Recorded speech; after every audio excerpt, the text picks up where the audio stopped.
Hello guys, अस्सलाम वालेकुम। आपको खुशामदीद है रिलैक्सेशन आईटी में। आज मैं आपको ये बताऊंगा कि कोर से जीयूआई पे कैसे जाते हैं। कोर की आपको वीडियो पहले ही बना दी गई है कि जीयूआई से कोर पे कैसे आते हैं। कोर एक जो है ना, इसलिए फ़ायदेमंद है क्योंकि एक सिक्योर होता है और ये पूरा कमांड लाइन पे वर्क करता है। और ये अक्सर बेशतर ये सिक्योरिटी लेवल पे यूज़ होता है कि इसलिए कि हम चाहते हैं कि हमारे जो साथ में हो उसको ये तक पता ना चले कि हम किस चीज़ की कॉन्फ़िगरेशन कर रहे हैं। और मैं आपको बताता हूँ कि कोर से जीयूआई पे कैसे जाते हैं। आप जैसे ही कोर लॉगिन करेंगे तो आपके सामने ये CMD का कमांड प्रॉम्प्ट आएगा। आप इस पे पावर शेल लिखें।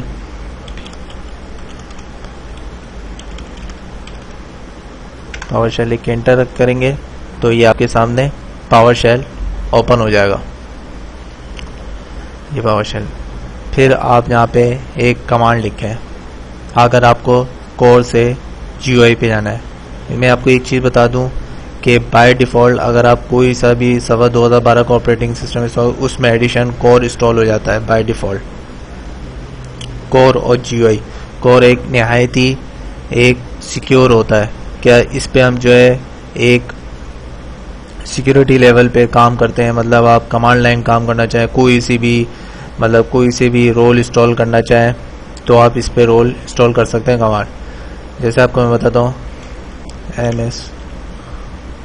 एमएस, ये मैं बड़ा कर देता हूँ आपके सामने। ये फॉन्ट्स, ये देखें बड़ा हो गया। ये आपको बड़ा होकर दिखाता है MS config।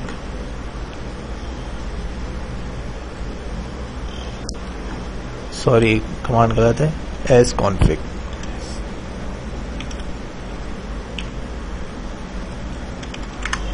ये देखें आपके सामने जैसे ही करेंगे तो as config की ये पूरी डिटेल आ जाएगी। as config में मैंने आपको पहले ही एक वीडियो में इसके बारे में बता चुका हूँ कि ये कैसे इसमें आप अपना डोमेन ज्वाइन करवा सकते हैं, कंप्यूटर नेम चेंज कर सकते हैं, user updation, network card, log of user, कुछ भी करना चाहें और ये कर सकते हैं। और इसको एग्जिट करने के लिए आप ये नंबर से आप कर सकते हैं। जैसे 1, अगर आपको कोई सी भी चेंजिंग करनी हो तो आप 1 से करेंगे। जैसे मेरे को एग्जिट करना है तो मैं 15 दबा के इसको एग्जिट कर दूंगा तो ये एग्जिट हो गया और ये पावर शेल पे दोबारा से पहुंच गया। अब चले मैं आपको बताता हूँ कि ये कोर से जीयूआई पे कैसे जाते हैं। जो हम निहायती एक जीयूआई तो हर कोई यूज़ करता है। ये एक इसलिए होता है कि आप किसी भी कंपनी में चले हैं, अक्सर लोग जीयूआई पे ही काम करते हैं। चले मैं आपको बताता हूँ कि जीयूआई पे कैसे जाते हैं। ऐड लिखें, add dash Windows server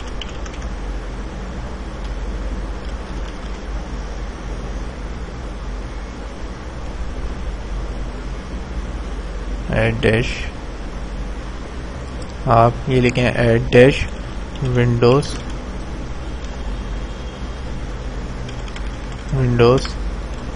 FEAT feature tab दबाएंगे तो आपके सामने add dash Windows feature space server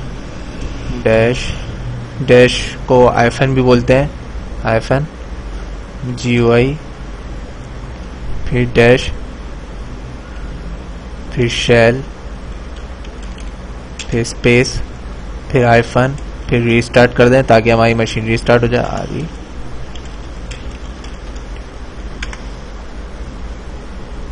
और ये देखें ये हमारा कलेक्शन डेटा हो रहा है, मतलब कि सर्विसेज सेट हो रही हैं कि कोर से जीयूआई पे जाने के लिए।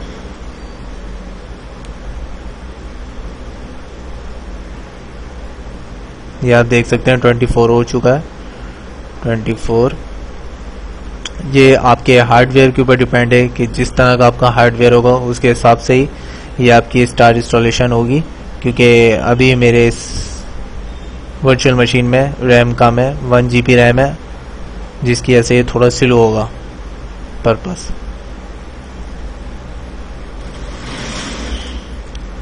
ये एक नहायत ही ऐसी है कि अगर आपके पास गलती से अगर कोर ऑपरेटिंग सिस्टम इंस्टॉल हो गया तो उसको आप कैसे GUI पे कन्वर्ट कर सकते हैं। तो ये एक आसान ये टूल है, ये कमांड है, ये आप लिख लें अपने पास, add-windows feature server-GUI-shell, और ये रीस्टार्ट कर दें ताकि हमारी मशीन जैसी ये पूरा पर्पस हो जाए तो मशीन हमारी रीस्टार्ट हो जाए ऑटोमेटिकली। अभी 24 हुआ है।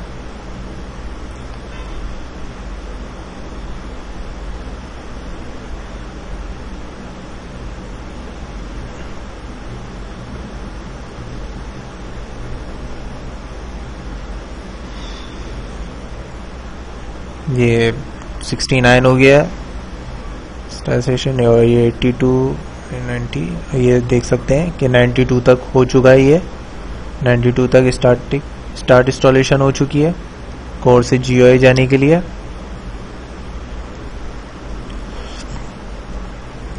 कोर अक्सर जो है ना, ये जो यूज़ होता है ना, अक्सर ये ऐसी कंपनी में यूज़ होता है जहाँ पे सिक्योरिटी हाई लेवल पे होता है। मसलन ये मतलब समझ लें कि डिफेंस जो होते हैं ना, आर्मी के इदारे, उनमें अक्सर कोर पे काम होता है। कोर उधर कोर लेवल पे काम होता है अक्सर। वहाँ पे सर्वर 2012 ऑपरेटिंग सिस्टम में कोर पे काम होता है कि हमारे जो साथ में बैठा हो, अगर कोई उसके पास यूज़र जाए, अगर उसका कोई क्लाइंट उसको देखना चाहे तो उसको पता ही ना चले कि कोर पे क्या काम हो रहा है। ग्राफिकली तो हर कोई देख सकता है कि बंदा स्टार्ट बटन दबा रहा है, ये माई कंप्यूटर पे जा रहा है, लेकिन कमांड लाइन जो होता है ये एक निहायत ही सिक्योर होता है कि आपके साथ वाले तक को नहीं पता चलता है कि आप क्या काम कर रहे हैं। ये अभी 92 पे ही हुआ है स्टार्ट इंस्टॉलेशन, अभी ये पर्पस चल रहा है।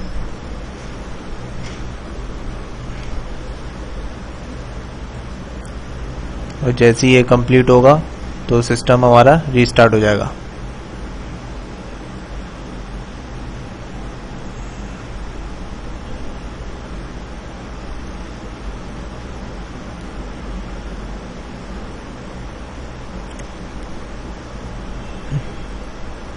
ये 92 पे ही है।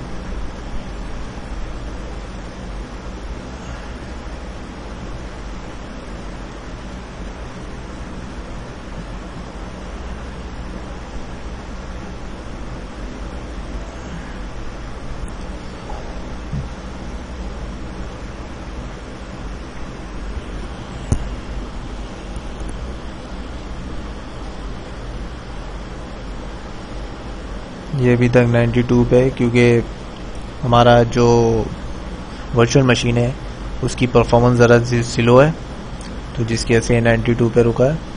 अभी वेट करें, ये जैसे ही पर्पस कंप्लीट होगा तो हमारी ये मशीन रीस्टार्ट होगी। ये कंप्लीट हो चुका है, ये फिनिश हो चुका है।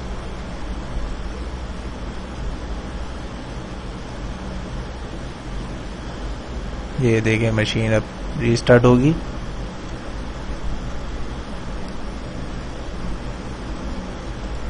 ये देखें ओके करा और ये सिस्टम हमारा रीस्टार्ट हो गया, मशीन हमारी रीस्टार्ट हो गई है और ये फीचर्स हो रहे हैं।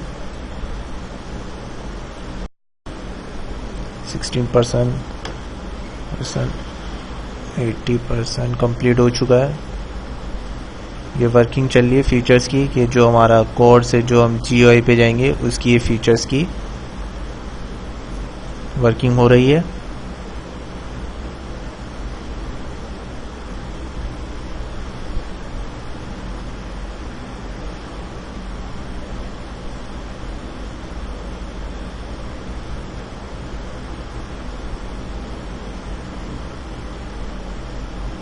अक्सर ये हमारी जो ये अपडेट होते हैं ऑपरेटिंग सिस्टम, ये उसमें भी अक्सर ये चीज़ें चलती हैं कि आपके कोई नई सर्विसेज, नए पैकेट्स आते हैं अक्सर माइक्रोसॉफ्ट की तरफ से, तो उसमें भी अक्सर ये चलते हैं। और अक्सर लोग ये करते हैं कि जब ये do not run your computer is of ये चल रही होती है, पर्पस चल रहा होता है, तो अक्सर कुछ लोग सिस्टम डायरेक्ट बंद कर देते हैं।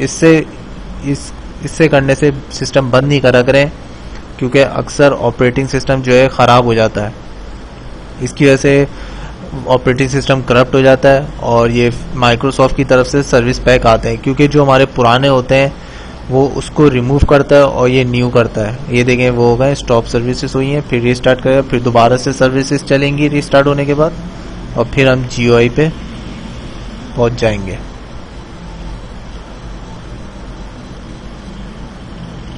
ये देखें सिस्टम वर्चुअल मशीन रीस्टार्ट हुई है, रिबूट हो रही है।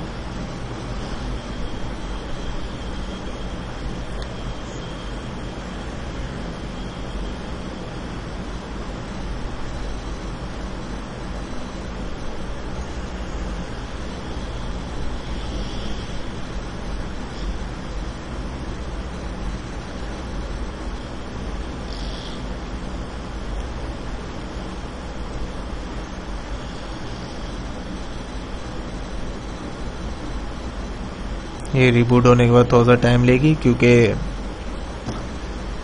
हम कोर से GUI पे जा रहे हैं, तो फीचर्स उसकी कॉन्फ़िगरेशन चल रही है बैकग्राउंड पर, सर्विसेज चेंज होती हैं, उसको अप होने में ज़्यादा सा टाइम लगेगा।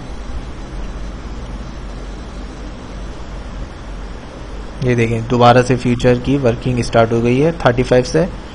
तो मैं आपको ये बता रहा था कि अक्सर लोग ये आते ही डायरेक्ट सिस्टम बंद कर देते हैं, और इसके डायरेक्ट बंद करने से ना हमारे ऑपरेटिंग सिस्टम पे बड़ा असर पहुंचता है। कोई फाइल करप्ट हो जाती है, कोई भी सिस्टम 32 जो होता है एक नहायत ही एक नाजुक सी चीज़ होती है, क्योंकि उसके अगर कोई भी किसी भी दौरान करे तो ख़राब हो जाता है। तो उसका जो वर्किंग होती है वो इससे भी होती है, जो ये हमारी चल रही होती है वर्किंग फीचर्स, हमें अपडेट्स जो भी चल रही होती हैं इसको होने दिया करें, इसको कंप्लीट होने दिया करें, तो ऑटोमेटिकली आपका सिस्टम शट डाउन हो जाएगा। अगर डायरेक्ट बंद करेंगे तो आपका ऑपरेटिंग सिस्टम करप्ट होने के ज़्यादा चांसेस होते हैं।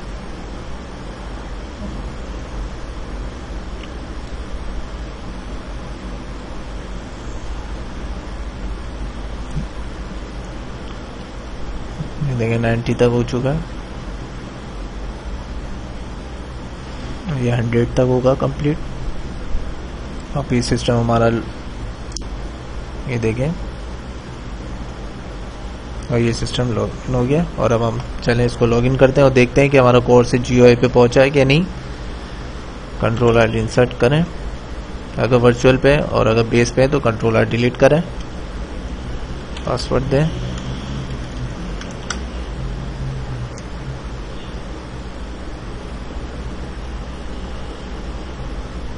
ये देखें जैसे मैंने आपको बताया था हम कोर से GUI पे आ गए। ये देखें पूरा आपका इंटरफेस GUI पे हो गया कन्वर्ट। अब आप मैन्युअली कुछ भी कर सकते हैं, मसलन स्टार्ट के बटन दबाया है, माय कंप्यूटर पे जाएं तो ये देखें आपका ये मैन्युअली ओपन हो जाएगा माय कंप्यूटर। ये देखें आपका मैन्युअली पूरा GUI पूरा हो गया, मतलब सर्वर मैनेजर में चले जा सकते हैं आप, कोई सा भी आप कुछ भी कर सकते हैं। ये पूरा आपका GUI पे पहुंच चुका है। और आपको GUI से कोर पे जाने की वीडियो बता चुके हैं पहले एक। ये देखें आपके सामने पूरा इंटरफेस GUI पे आ रहा है कि आप कुछ भी कॉन्फ़िगरेशन करनी हो तो आप कमांड लाइन भी कर सकते हैं और GUI भी कर सकते हैं। अगर आपको वीडियो अच्छी लगी है तो लाइक करें और सब्सक्राइब करें। ओके, थैंक्स, अल्लाह हाफिज़।